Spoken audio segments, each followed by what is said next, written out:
Greetings and welcome to Plural Flavor, and today I will be showing you how to make borscht.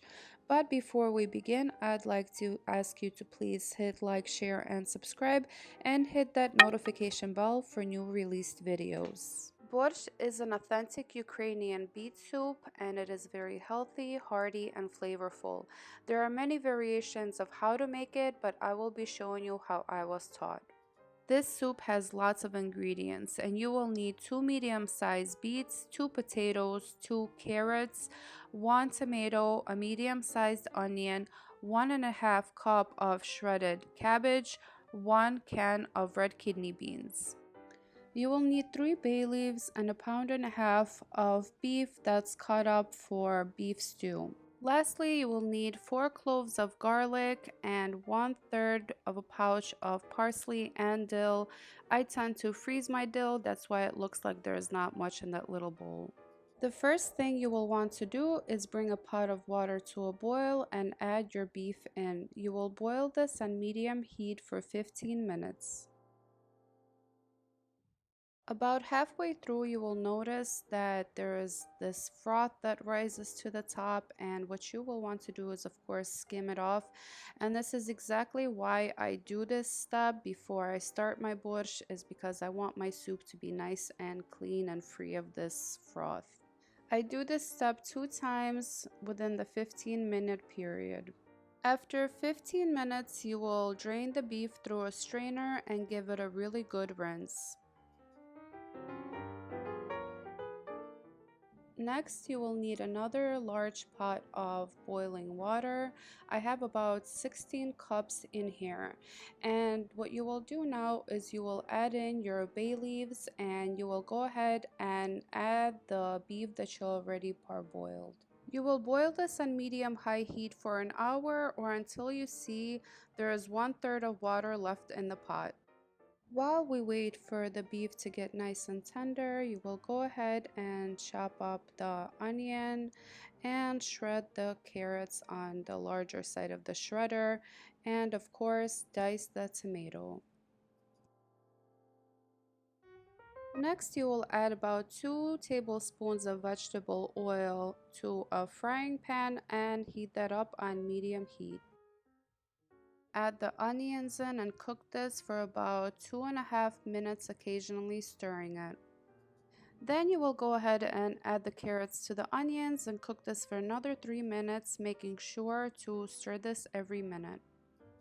Lastly, you will add in the tomatoes and you will cook this for another 3 minutes, making sure to stir every minute. While I wait for my soup base to finish cooking, I will quickly shred my 1.5 cup of cabbage. My water has boiled down to 1/3 of its original quantity, and I will go ahead and add my soup base in and give it a good mix.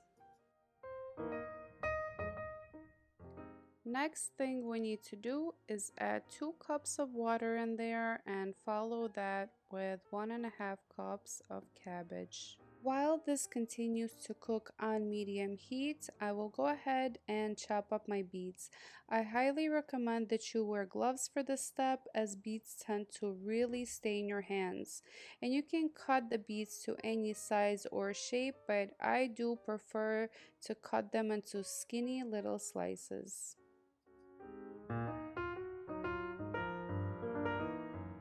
The beets need to be stir fried, and in order to avoid adding more oil to the pan, I just put it in the same pan that I made my soup base in. I do need to add a tablespoon and a half of white vinegar, and this is a trick that keeps the color of the beets.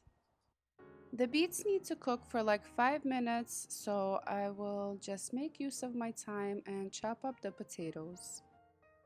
Alright, it's been 5 minutes later and I'm ready to add my potatoes into the soup and of course the beets. I will mix everything in, however my pot looks pretty crowded, so I will go ahead and add about 4 cups of water in here.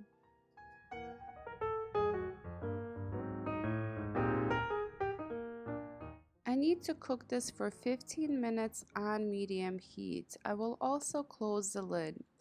And while I wait, I will go ahead and chop up my parsley, and if you have your dill as well, you can chop up your fresh dill now.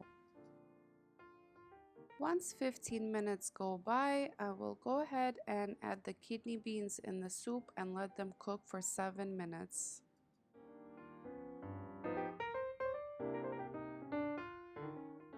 Within this time frame, we need to add the rest of the ingredients in the soup, starting with the salt, and you need to add 1 3/4 tablespoon of salt. You also need 1 teaspoon of black pepper. You're going to mix all of this in, and then you will need to add in the 4 cloves of crushed garlic.